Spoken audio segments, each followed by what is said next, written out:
first graders, it's Mrs. Lucas. I hope that you're having a great week so far. I hope that you had a great weekend too. I'm going to be coming to you now with some summer read-alouds. Our first summer read-aloud that we're going to take a look at is the story, The Relatives Came.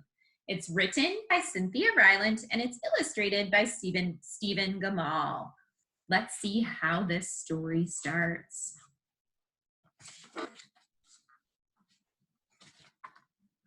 It was the summer of the year when the relatives came. They came up from Virginia. They left when their grapes were nearly purple enough to pick, but not quite. They had an old station wagon that smelled like a real car, and in it they put an ice chest full of soda pop and some boxes of crackers and some bologna sandwiches, and up they came from Virginia.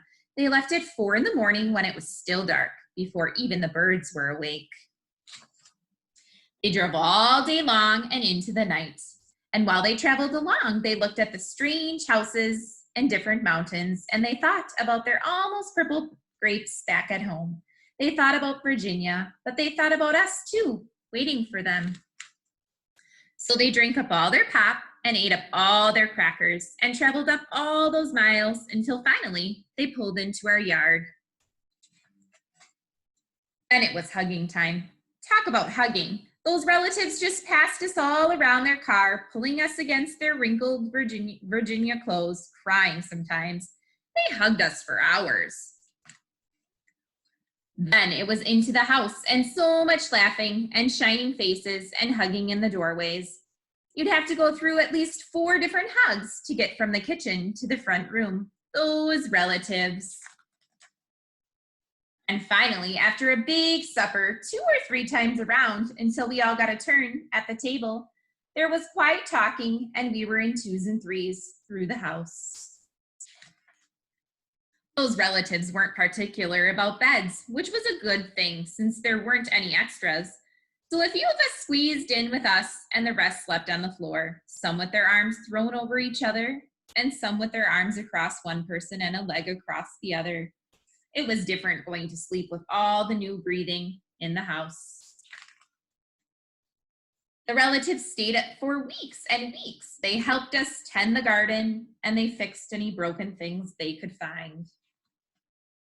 They ate up all our strawberries and melons.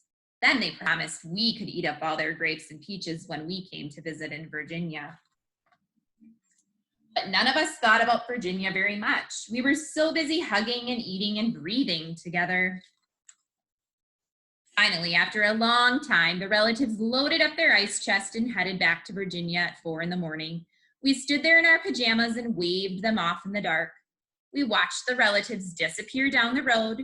Then we crawled back into our beds that felt too big and too quiet. We fell asleep. And the relatives drove on all day long and into the night.